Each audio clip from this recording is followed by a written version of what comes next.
كانت لمسات لليوم التمدن الشبه عشوائي بيدفع مفكرين ومبدعين لرؤية أبعاد جديدة للتفاعل الثقافي الحضاري.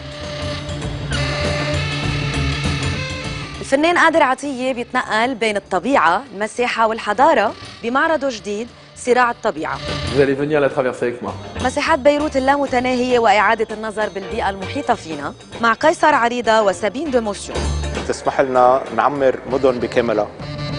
مكان بيجمع السحر المتوسط وبيحافظ على هويته من فرنسا على لبنان. Welcome in la petite maison Beyrouth. حلقة غنية ومنوعة من لمسات، تابعونا.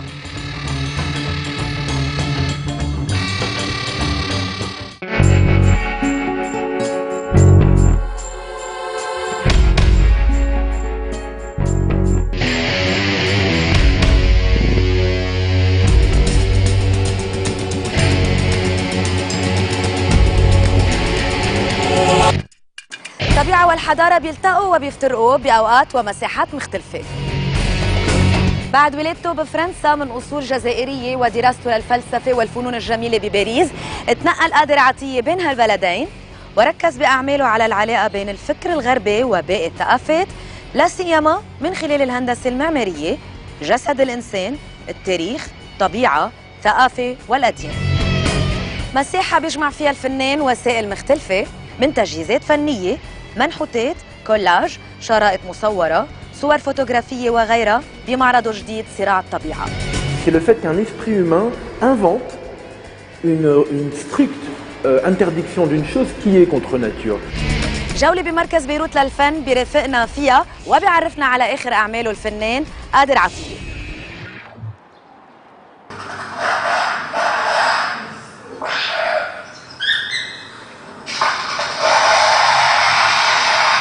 La première étape de l'exposition consiste en une vidéo qui présente un oiseau qui s'appelle l'oiseau lyre, un oiseau qui habite en Papouasie-Nouvelle-Guinée et qui est le seul animal au monde capable de reproduire les sons de la nature, mais aussi les sons artificiels de la machine, de la culture, à la perfection. L'oiseau lyre est un véritable animal vivant qui reproduit les sons du monde entier, de l'univers, à la perfection.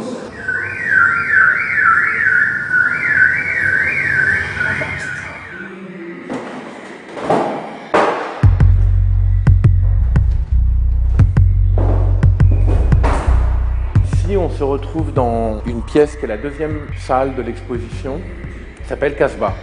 Casbah, ça emprunte le nom à la Casbah d'Alger, qui est la vieille ville d'Alger. Une ville construite au XVe siècle, une ville très particulière, il y a une médina très vieille et qui a deux possibilités de traverser, soit par les rues, soit en n'utilisant que les terrasses. Alger est une ville en montagne, de la mer à la montagne, et cette ville a été construite comme des escaliers de la montagne à la mer. En fait. On raconte d'ailleurs que le sultan qui l'avait construite voulait que s'il était attaqué, il pourrait fuir par la mer en utilisant les terrasses en fait. Moi, ce qui m'intéresse dans ce travail et dans cette position, c'est aussi de mettre le spectateur qui va visiter l'exposition dans une situation où son corps fait partie de l'œuvre. En traversant l'œuvre pour aller vers les autres salles, votre corps devient aussi une architecture. C'est-à-dire que quand je marche comme ça et que je dois me rattraper pour aller à un point et à un autre, mon esprit se met à diriger mon corps comme une marionnette. Et c'est là tout mon grand projet sur cette question de la nature et de la culture. Je pense que le caméraman, vous, les gens qui sont là, moi, ce ne sont pas nous. Nous, ce sont les esprits. L'esprit de Kader, c'est ça, Kader Atia. Mais ce corps, ce n'est pas moi. Ce corps, c'est une architecture que mon esprit habite. Je suis convaincu que toute l'humanité fonctionne de cette manière. C'est-à-dire qu'on a eu, à cause d'une certaine évolution, on a eu tendance à croire que nous et le corps, c'est la même chose. Non, non, je pense que c'est deux choses différentes. Cette œuvre, elle vous met en danger, vous devez la traverser pour aller à l'exposition, il n'y a pas d'autre possibilité. Vous devez la traverser, vous allez venir la traverser avec moi.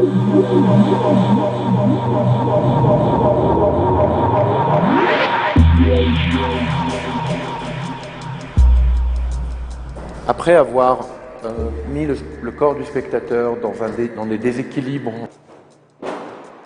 Il aboutit dans cet espace ici, dans ce que j'appelle le cabinet des collages. Un espace où il y a des documents qui ne sont pas de mes œuvres, comme les photographies, et il y a aussi des sculptures et des collages qui sont mon travail, en réponse à ces éléments.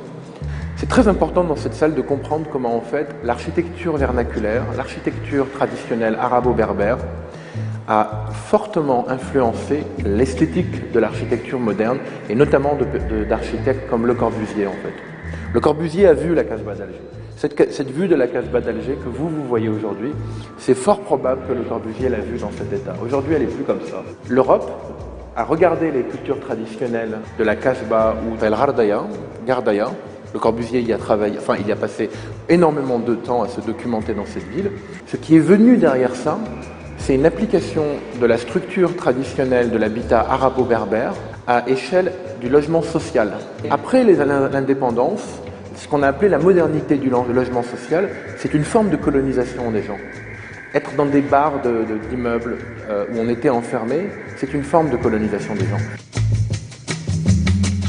Le processus colonial continue d'exister aujourd'hui. Il faut le penser d'une autre manière. Par exemple, est-ce que le corps humain n'est pas colonisé par la société? Est-ce que la société ne nous dit pas comment on doit être? Et ça, c'est une leçon de ce que j'appelle la tradition. En fait, le troisième point très important qui va nous amener à la troisième salle, c'est comment le monde dans lequel nous vivons aujourd'hui, c'est quelque chose qui est très lié à la tradition et qui ne peut pas lui échapper. Sauf que le monde moderne dans lequel on vit maquille les choses, crée une illusion. Cette caméra, elle a un design qu'elle pourrait ne pas avoir. Elle pourrait avoir un autre design. Mais on lui donne un design noir. Elle est en noir, parce que c'est plus élégant. Vous avez des images de transgender, d'hommes qui vivent comme des femmes, et qui se maquillent, et qui se transforment, et qui, à mon sens, montrent une chose extrêmement intéressante de l'architecture, c'est que, comme je vous le disais tout à l'heure, le corps est une architecture que notre esprit habite.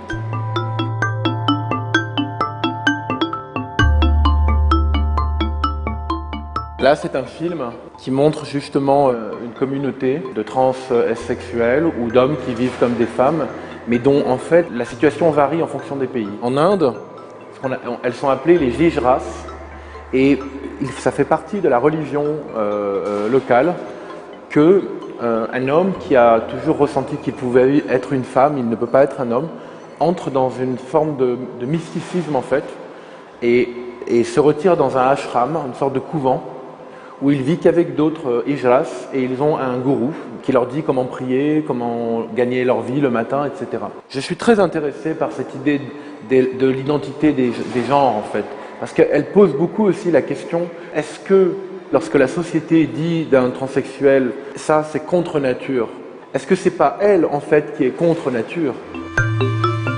C'est le fait qu'un esprit humain invente une stricte interdiction d'une chose qui est contre nature.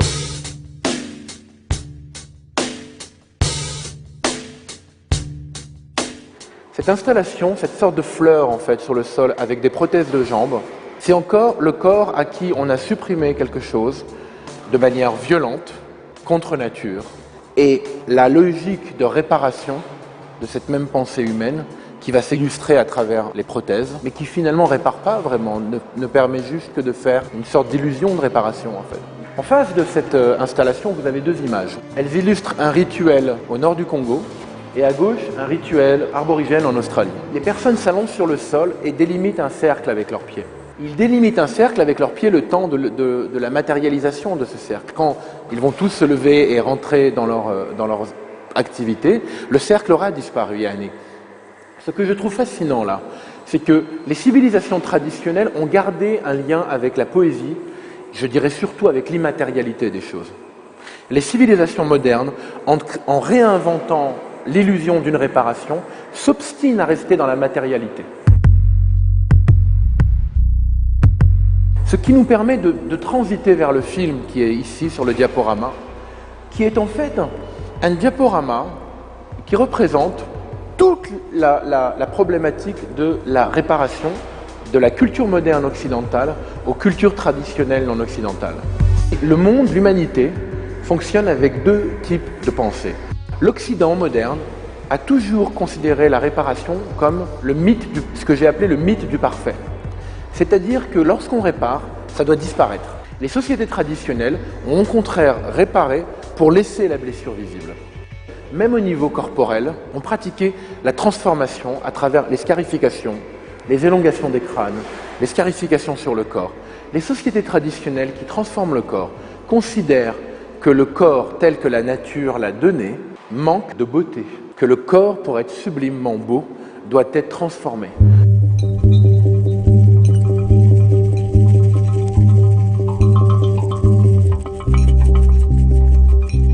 J'ai vraiment voulu faire insister sur l'aspect finalement pas différent des cultures traditionnelles et des cultures modernes. En relisant l'histoire, en regardant l'histoire coloniale notamment, on découvre que les cultures traditionnelles et les cultures modernes ne s'opposent pas tant que ça.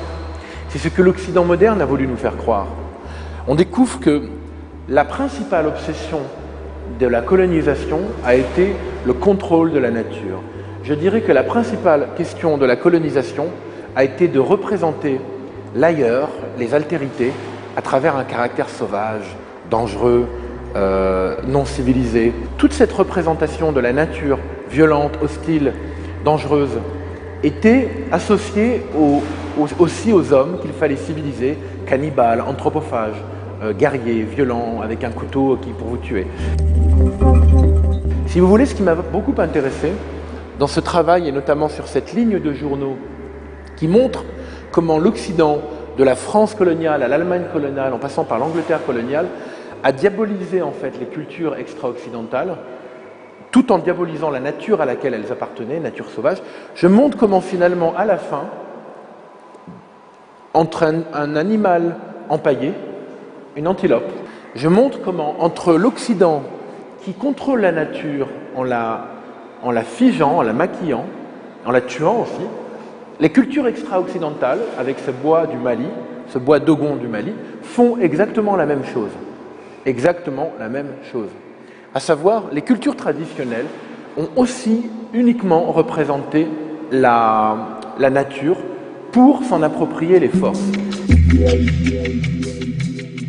Ce que j'appelle contre-nature, c'est le dessein humain de à tout prix contrôler la nature. Contrôler la nature. C'est-à-dire le dessein de la culture qui doit accumuler le maximum de connaissances sur la nature. Un projet impossible. Je suis fasciné, si vous voulez, par la nature, mais pas la nature, les petites fleurs, idéales. Je suis fasciné par la force de la nature, par la puissance. Parce qu'aujourd'hui, l'homme est en train d'aller à sa perte. Donc ce n'est pas normal. L'homme, aujourd'hui, tout ce qu'il a façonné, contredit le fait qu'il a été l'espèce dominante parce qu'il a su s'adapter à son environnement. Donc la question qui nous laisse aujourd'hui l'être humain, c'est est-ce que l'homme est capable de s'adapter à l'homme? Ça, c'est la vraie question. Et c'est ça la conclusion de cette exposition. Parce que quand on est par exemple à Beyrouth, et la manière dont justement l'histoire de cette ville qui pour moi me touche beaucoup, c'est qu'une ville qui en permanence se répare tout le temps, constamment, mais là où la problématique de la réparation est inquiétante ici, c'est que, comme je vous le disais tout à l'heure, tous les espaces verts sont en train de disparaître de Beyrouth. De Beyrouth, hein, j'entends. La nature me pose des questions obsédantes sur qui nous sommes, où allons-nous, et finalement, si nous sommes, parce que c'est le cas, en train de construire notre perte, qu'est-ce qui restera? Il restera l'oiseau. Et c'est ça ce qu'il nous dit, l'oiseau. Il nous dit là maintenant, moi je serai là. Hein. Pourquoi? Parce que le son de le moteur de l'appareil photo, le son des machines qui détruisent son environnement, il était capable de le faire avant qu'elles soient inventées. Donc il sera là après.